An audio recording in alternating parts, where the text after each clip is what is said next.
Et donc pour enchaîner, comme je vous le disais tout à l'heure, et faire un focus particulier sur les chaussures qui, vous l'aurez compris, constituent un petit peu la nouveauté de ces dernières années. Donc vous proposez un état de l'art sur les solutions de recyclage. J'ai le plaisir d'appeler donc Cécile Martin, que nous avons déjà vu tout à l'heure, responsable innovation et recyclage, qui peut venir me rejoindre. Alex Marcoing, qui est responsable R&D au CETIA. Guillaume Messin, qui est responsable commercial chez IPC, le Centre technique industriel de la plasturgie et des composites, et ainsi que Mathieu Vicard, qui est chef de projet développement durable pour la chaussure au CTC, le Centre technique du cuir, et vous pouvez les accueillir comme nous avons accueilli les autres intervenants et intervenantes. Non, c'est pas la mienne. Merci à vous à vous, Cécile, et à vous, messieurs, d'être là. Donc, je disais, l'objectif, c'est de faire un état de l'art des solutions de recyclage des chaussures. Et peut-être un premier mot avec vous, Cécile. Est-ce qu'il est impropre de parler de recyclage de chaussures à l'heure actuelle ? Donc, concernant le recyclage des chaussures, donc, on a vu avec Louis juste avant que le recyclage des textiles est un peu plus avancé. Et donc, pour nous, il est aussi temps d'accélérer le recyclage des chaussures usagées non réutilisables, bien sûr. Et on va commencer par le recyclage des semelles, où on a des technologies de recyclage qui sont à un stade un peu plus avancé que sur le reste des parties de la chaussure. Et c'est aussi les semelles font à peu près 50% du poids moyen d'une chaussure. Surtout en ce moment, avec la mode des grosses semelles, on peut peut-être même aller au-delà. On peut monter un peu au-delà. Donc on s'est dit qu'il fallait quand même commencer les travaux sur le recyclage des chaussures, qui sont des produits extrêmement complexes, même plus complexes que les textiles. Et comme on le disait ce matin, on ne connaît pas très bien encore les matières qui les constituent, ou c'est difficile de les identifier. Alors Mathieu, justement, vous qui avez travaillé spécifiquement sur les chaussures, donc je le rappelle, Mathieu Vicard, chef de projet développement durable, spécifiquement sur les chaussures au Centre technique du cuir. On a une vision éclatée là d'une chaussure. Qu'est-ce que ça a de compliqué, mis à part le fait qu'on voit qu'il y a quand même beaucoup de couches?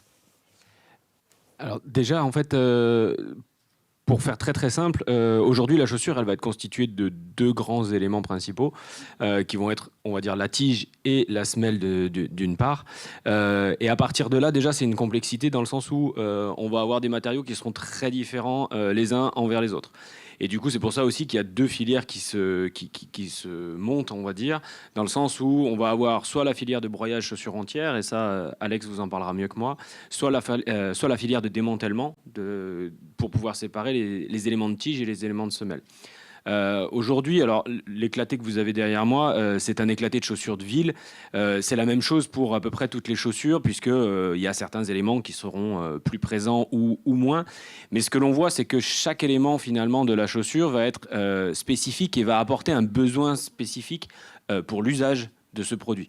Et finalement, en fait, ce que l'on voit, c'est que par rapport à ça, on va avoir des matériaux assez différents, où on va avoir des thermoplastiques, on va avoir des textiles, on va avoir des élastomères, on va avoir même des parties métalliques. On le voit dans la partie semelle avec les cambrions, par exemple. Alors effectivement, c'est pas des éléments qui sont dans toutes les chaussures, mais dans quand même finalement relativement beaucoup. Et du coup, il faut réussir à gérer ce gisement que l'on appelle chaussures au grand global, et qui va nous poser problème puisque la diversité des produits est assez grande.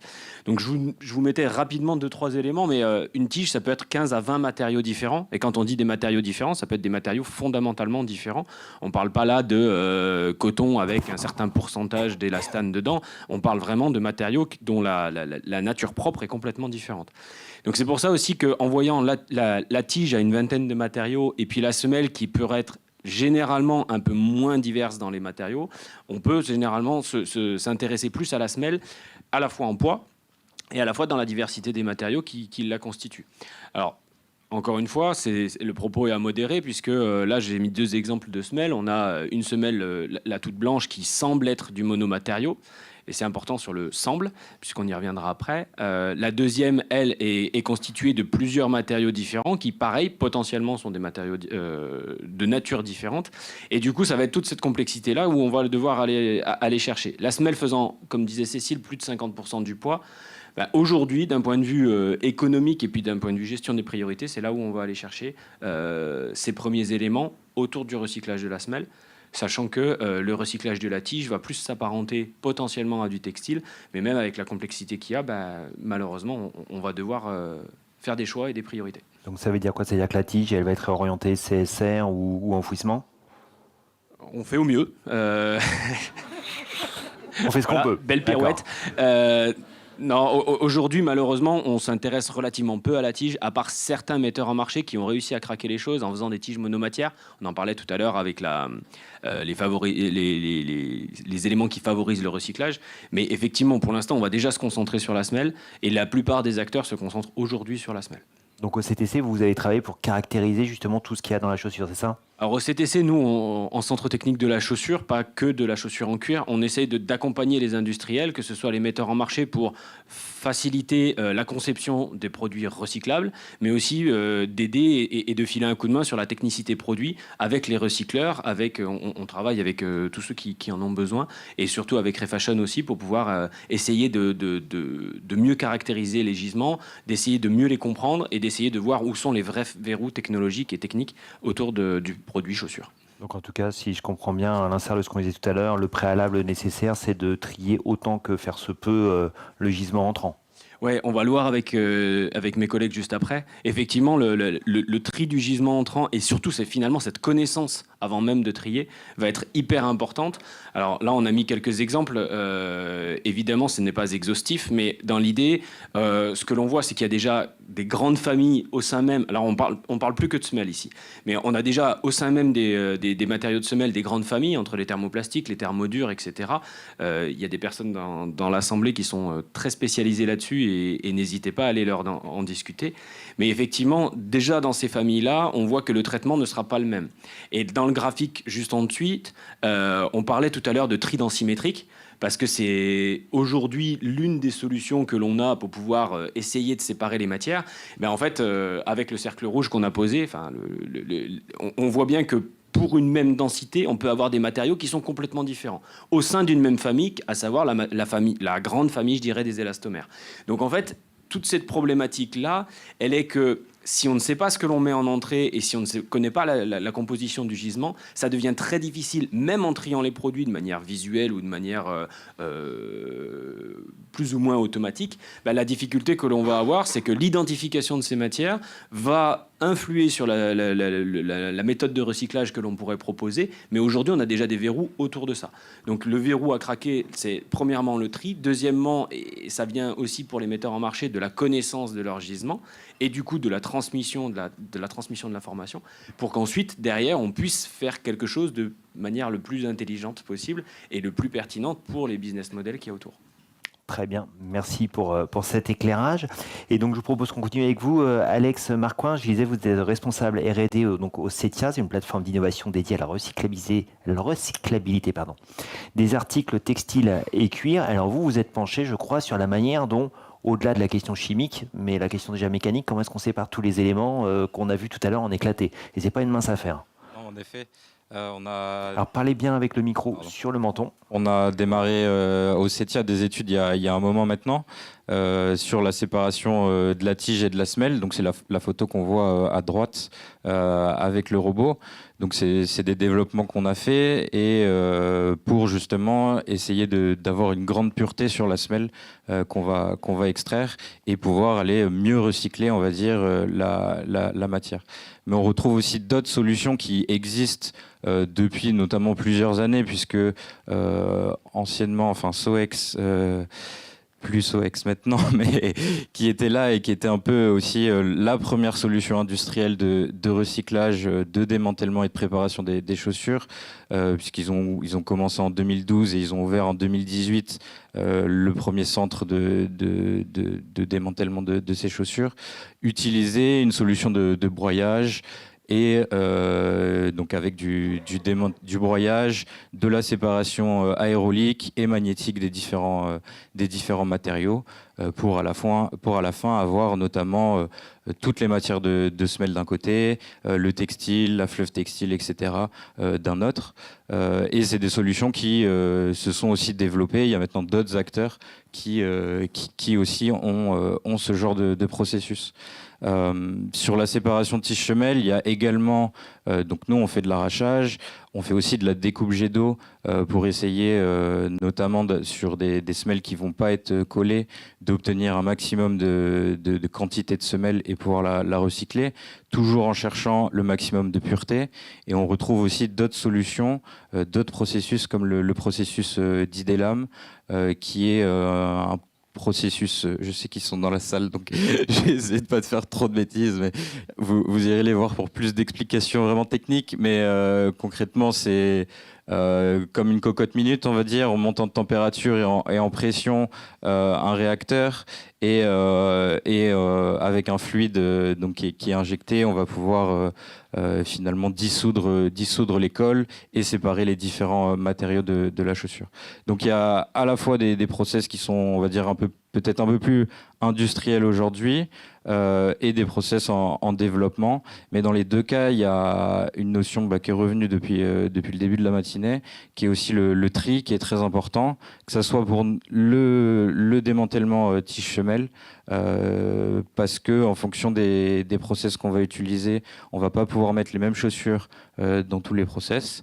Et de la même manière sur le broyage, pour obtenir des puretés vraiment intéressantes et pouvoir aller bien recycler les matériaux, il faut aussi pouvoir trier en amont, et ça permettra d'améliorer en sortie la pureté des matières. Ça veut dire qu'au final, plus on a de flux entrants, plus on a de techniques différentes. À chaque fois, il faut une spécificité, une technologie. Il y a le broyage qui permet de répondre à l'ensemble, mais après, en fonction des technologies, oui, il y a des spécificités en fonction des typologies de chaussures et surtout des assemblages des chaussures. Ça pose clairement la question du modèle économique qu'on met derrière. Je vous propose qu'on continue avec vous, Guillaume Messin. Je le disais tout à l'heure, vous êtes responsable commercial à l'IPC, le Centre technique et industriel de la plasturgie et des composites. Et d'ailleurs, je fais une petite circonvolution. Tout à l'heure, j'ai dit le CTC, le Centre technique du cuir, mais j'ai cru comprendre que je me suis trompé. C'est le Centre technique de la chaussure ou du cuir? Alors, c'est les deux. En fait, c'est les deux. Bon, il n'y avait qu'un C, c'est pour ça que je me suis fait avoir. C'est le Centre technique du cuir et de la chaussure, et où on va traiter de toute la filière cuir, tannerie, mégisserie, abattoir, mais aussi toute la filière chaussures et maroquinerie, qui ne sont pas que spécifiques cuir. Très bien, merci pour cette précision et donc désolé pour cette petite erreur. Donc je reviens vers vous Guillaume, effectivement, donc vous êtes bien du Centre technique industriel de la plasturgie et des composites. Donc effectivement, quand on traite la chaussure, là pour le coup, on l'a vu tout à l'heure, on a une flopée de matériaux, parfois même certains ont la même densité. C'est une vraie problématique. Comment est-ce qu'on s'en sort? Eh ben, on est sans arrêt en train d'essayer d'adapter et de trouver les meilleures solutions techniques. Effectivement, nous, du côté d'IPC, on a évidemment une expertise assez forte sur le recyclage au sens large, mais plutôt de produits plastiques. Donc sur la semelle, on est sur d'autres challenges. On voit évidemment qu'on a c'est ce que vous voyez illustré sur les graphiques. On peut avoir différents types de procédés, je dirais, plus ou moins complexes, en fonction de la nature, évidemment, des matériaux qu'on peut avoir, avec des étapes quasi systématiques de réduction de taille, type broyage.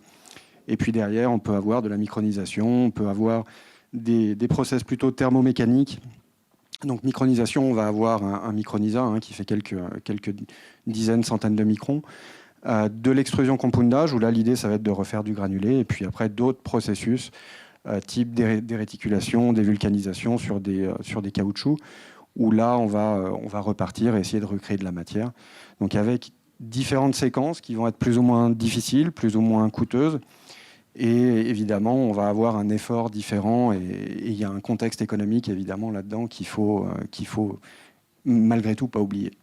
Alors, si je comprends bien, en fait, quand on broie toutes ces semelles, au final, on se retrouve avec des poudrettes ou des granules qui sont des associations de plusieurs polymères. Associations, si on n'a pas bien fait le tri en amont, ou l'idée, de toute façon, d'une façon générale, dans le recyclage, je dirais, peu importe la filière industrielle dans laquelle on se trouve, c'est de trier un maximum en amont pour avoir une qualité de gisement qui soit la plus acceptable et la plus propre possible. On le sait bien, c'est un enjeu majeur, et plus on met d'efforts en amont, plus on aura de facilité à recycler, plus on va éliminer tout un tas de pollutions, de perturbateurs, pour avoir des granulés, des joncs ou de la matière recyclée de qualité. Oui, alors on a plein de petits échantillons. Je vois Alex Ouais. qui s'affaire autour. C'est vrai qu'il y a des semelles, il y a des plaques. Vous voulez peut-être nous montrer des choses, effectivement. Oui, effectivement. Dans le cadre d'évaluation qu'on a menée, donc on est parti de semelles de ce type. Donc dans cette première approche, on a donc au sein d'IPC réalisé un certain nombre d'étapes classiques de broyage et puis d'extrusion-filtration. Donc on obtient un jonc thermoplastique comme ça, qu'on va venir regranuler pour obtenir des granulés plastiques. Voilà. Et derrière, on a réinjecté des plaques à différents taux d'incorporation de matières recyclées. Donc là, l'idée, c'est vraiment de voir les propriétés de la matière, l'évolution, en tout cas des propriétés de la matière en fonction de l'incorporation de matières recyclées. Est-ce qu'en mettant 15, 20, 30, 50, 60% de recyclé, on obtient des propriétés qui sont encore satisfaisantes, ou est-ce qu'on a vraiment dégradé la matière et on atteint des seuils limites d'incorporation de recyclé? Voilà, ça c'était un peu l'idée de ces études. Parce qu'effectivement, l'idée, on se dit que si derrière la matière perd en capacité mécanique, elle perd en valeur. Donc ça interroge toute la chaîne Évidemment, économique. évidemment. Alors, pardonnez-moi, loin de moi l'idée de faire un focus sur le recyclage chimique, même si en tant qu'ancien chimiste, ça m'interpelle tout particulièrement. Qu'est-ce qui fait qu'aujourd'hui, on ne priorise pas les recherches sur le recyclage chimique? Parce qu'on pourrait se dire, a priori, on a un nombre de composants qui est relativement limité, on pourrait revenir au monomère, les séparer, et puis rebelote. Ouais, c'est une excellente question. On a beaucoup de discussions aujourd'hui avec le recyclage chimique. Je pense que une des filières industrielles qui est la plus je dirais, avancée d'un point de vue technique, parce que c'est aussi la REP la plus ancienne, c'est l'emballage. Du côté de l'emballage, on a évidemment poussé pour du recyclage mécanique parce que d'un point de vue bilan environnemental, c'est aussi ce qui est le plus favorable. Maintenant, on sait très bien aussi que par rapport à la quantité de gisement qu'il va y avoir à traiter, par rapport au volume, on aura besoin du recyclage chimique en complément. Maintenant, ce qu'on sait aussi, c'est que sur le recyclage chimique, il ne faut pas se dire, tiens, on va prendre un produit tout venant et on va le traiter en chimique. Non, il y a quand même des étapes de séparation, il y a quand même toute une cascade amont de préparation de la matière qui est nécessaire. Et finalement, on a une très grande partie des étapes nécessaires au recyclage mécanique qui sont également à intégrer dans le recyclage chimique. Voilà. Et d'ailleurs, je vous vais faire une digression, mais là, on voit l'extrusion-injection numérotée numéro 1. Je crois donc que ça veut dire qu'il y en a des petits 2 et petits 3 à suivre. Et en effet, on a fait aussi, dans le cadre de cette étude, 2 autres tests. Donc un premier test sur de la micronisation de semelles en caoutchouc. Donc là, on a le micronisa qui est finalement une poudre qu'on a aussi réinjectée en différentes proportions dans des plaques pour caractériser les propriétés mécaniques de ces nouvelles plaques. Alors pour ceux qui ne les voient pas, en fait, il y a différentes plaques avec différents taux d'incorporation, 5, 10, 30, 20%. Voilà, comme c'est un peu loin pour vous, je vous le remontre. Et je rebondis juste pour dire qu'on avait fait aussi des essais avec VAT Impact où on est allé du coup jusqu'aux semelles sur la base de la même technique. Et si on va sur la slide d'après, on a aussi donc fait avec VAT Impact des tests sur de la dévulcanisation. Donc de la même manière, on a réinjecté derrière sur différents pourcentages, évalué et caractérisé donc les nouvelles semelles, les nouvelles plaques injectées, pardon. Et donc il y a toute une nécessité aussi qu'on voulait revenir dessus à ce moment-là, c'est au niveau du tri qui doit être beaucoup plus important. Peut-être que Mathieu, tu voulais en parler un peu. Ouais, justement, en fait, par rapport à ça, ce que l'on voit, c'est que, grosso modo, ce que les recycleurs ou les revalorisateurs reçoivent, c'est ça. Et ça, c'est dans le meilleur des cas. C'est-à-dire que la semelle est déjà séparée de la tige. Je ne reviendrai pas sur ce que j'ai présenté tout à l'heure, mais grosso modo, on voit déjà que rien que sur celui-ci, l'un des premiers points que Cécile rappelait tout à l'heure dans les perturbateurs au recyclage, c'est le noir de carbone. Pas de bol, elle est noire. Il y a quand même de très grandes chances qu'il peut y avoir du noir de carbone dans les semelles, mais il peut aussi y avoir tout un tas de perturbateurs différents, mais au-delà même des perturbateurs, de la composition différente. Et ça, aujourd'hui, c'est très difficile à obtenir, de savoir quelle est la composition si on ne sait pas en amont quelle va être cette composition. Et finalement, c'est la clé de voûte de tout ça, puisque ce que présentait Guillaume tout à l'heure, c'est qu'en fonction des voies de recyclage que l'on va choisir, et on va les choisir en fonction du procédé que l'on veut mettre, mais aussi et surtout en fonction de la matière qu'on va rentrer en premier lieu. Donc le broyage aura lieu quasiment dans toutes les catégories, mais si on va choisir de la micronisation ou de la dévulcanisation, il faut qu'on maîtrise la matière en entrée. Et pour maîtriser cette matière en entrée, la difficulté, c'est que, au-delà même de maîtriser simplement la catégorie de produits, c'est que d'un caoutchouc à un autre caoutchouc utilisé pour les semelles, malheureusement, on n'aura pas la même qualité derrière. Et quand on voit les essais de dévulcanisation, donc c'est ceux qui sont derrière moi, ces essais-là peuvent être hyper pertinents si on arrive à caractériser le gisement de manière très fine. Et du coup, on peut avoir des résultats qui sont des propriétés mécaniques très peu dégradées, puisqu'on revient à de la matière quasiment comme de la matière vierge. La difficulté, c'est que si on ne maîtrise pas le gisement d'entrée que l'on va mettre dans nos machines, ou enfin, en tout cas dans les machines des recycleurs, aujourd'hui, ça va être très compliqué d'obtenir quelque chose de pertinent et de fin, et du coup des taux d'incorporation qui sont intéressants. Donc c'est vraiment, tous les enjeux se situent au niveau de cette identification matière, et du coup de ce tri amont, soit des produits finis, soit finalement des broyats, et du coup de tout ce qu'on va pouvoir obtenir. Et une fois qu'on aura craqué ces éléments-là, alors derrière, on pourra vraiment incorporer de manière beaucoup plus fluide et beaucoup plus simple ces matières dans les matrices, et du coup jusqu'aux semelles, comme on les voit là. Alors Cécile, on a vu là les technologies, on a vu effectivement les enjeux. Est-ce qu'on a quelques chiffres? Est-ce qu'on a un aperçu de ce qui se fait au jour d'aujourd'hui? Aujourd'hui, en matière de recyclage des semelles? Non, on n'a pas encore les chiffres là-dessus. Mais on a déjà les projets. Voilà, il y a plein de projets, il y a beaucoup d'initiatives, et justement, on va mieux répertorier ça dans les années futures, et aussi mieux caractériser les matières via le tri pour avancer sur les solutions de recyclage. Là, justement, on présente les solutions de recyclage qui ont été répertoriées là, dans le cadre de l'étude. Alex. Oui, on a répertorié une vingtaine de solutions de recyclage. C'est une liste qui est non exhaustive. On est encore en train de la finaliser. Donc, il y en a quelques nouvelles entreprises qui vont arriver. On a donc à la fois des centres techniques, des transformateurs recycleurs, des incorporateurs, des entreprises qui font aussi les deux et qui ont des process plus complets, et aussi des fabricants de machines, des choses qui sont aussi intéressantes à voir puisque c'est souvent des choses assez nouvelles qui sont en train de développer. Donc on a fait toute une biblio, on a aussi fait des entretiens avec les différents acteurs pour obtenir les cahiers des charges de leur process, savoir ce qu'ils étaient en mesure de faire, quelles matières ils pouvaient traiter, quelles étaient les quantités minimum pour travailler sur uniquement de la R&D ou travailler sur de la prod, mais aussi avoir les critères de qualité sur le gisement entrant et finalement ce qu'ils étaient capables de sortir derrière. Et Cécile, peut-être pour conclure ce tour de table?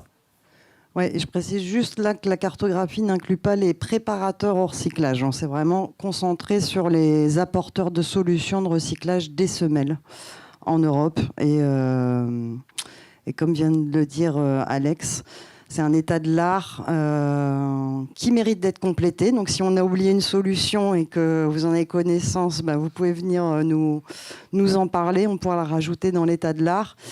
Et bien sûr, c'est un état de l'art qui va être actualisé au fur et à mesure des nouvelles solutions sur le marché. Juste pour conclure, là, c'est un état de l'art qu'on a mené pour regarder des solutions de recyclage de semelles pour des applications en boucle fermée, donc de retour dans les chaussures. Il y a d'autres solutions, évidemment, où on peut recycler les semelles et les chaussures vers des débouchés en boucle ouverte. Et là, tous les acteurs consultés dans le cadre de cette étude requièrent tous une phase de test préliminaire avant tout essai industriel. Et ça, c'est super important parce qu'il y a encore besoin de stabiliser les process sur des gisements de chaussures post-consommation, donc chaussures usagées, avec notamment des fois des phases de lavage pour enlever les cailloux, les chewing-gums, etc., dont on parlait tout à l'heure. Et également, ce que Mathieu a relevé, c'est au niveau du tri matière. Donc, si on veut obtenir une matière recyclée de qualité, il faut qu'on fasse un tri matière un peu plus poussé. Donc, trouver le juste niveau de tri pour arriver à une matière qui soit qualitative en sortie du procédé de recyclage. Juste peut-être un complément, ou que les metteurs en marché aient des solutions plus favorables en termes d'éco-conception et pas sur du monomatériau si possible, évidemment. Oui, certainement. C'est ce qu'on disait tout à l'heure pour faciliter le recyclage. Mais il faut quand même qu'on traite les chaussures qui sont là, qu'on porte ou qu'on ne porte plus dans nos armoires. Donc ça, on a commencé le recyclage, l'étude du recyclage des semelles. Et donc, comme on en parlait juste avant, la prochaine étape, ce sera d'aller regarder ce qui se fait au niveau du recyclage des tiges, donc les dessus des chaussures. Vaste sujet, donc, qui, si je comprends bien, il émerge depuis combien de temps, ce sujet des chaussures? Enfin, les chaussures, on en parle depuis, évidemment, il n'y a pas d'âge, mais ce sujet, aujourd'hui, on a l'impression qu'il est assez nouveau. On est quand même encore en phase de R&D, enfin, on est bien au-delà, quand même, on est en phase d'industrialisation. Ça fait combien de temps qu'on s'y emploie vraiment? Là, je pense qu'il faudrait passer directement la parole aux industriels qui se sont penchés sur le sujet. C'est assez nouveau parce qu'il n'y avait pas de solution jusqu'à présent, en fait. Et les chaussures, on dit que le gisement textile est très hétérogène, mais alors les chaussures, si on regarde ce qu'on a à nos pieds... C'est le paroxysme. Voilà. Et il y a différentes tailles aussi. Il y a les chaussures bébés, ça va jusqu'à taille je ne sais pas combien, 50 pour les hommes. Enfin, il y a une variété de critères sur les chaussures qui ont fait qu'on s'est dit, bon, complexe. On va s'y attaquer, mais ça reste complexe à traiter. Très bien. Et écoutez, merci beaucoup à vous pour cet éclairage donc spécifique sur les chaussures. On peut les remercier.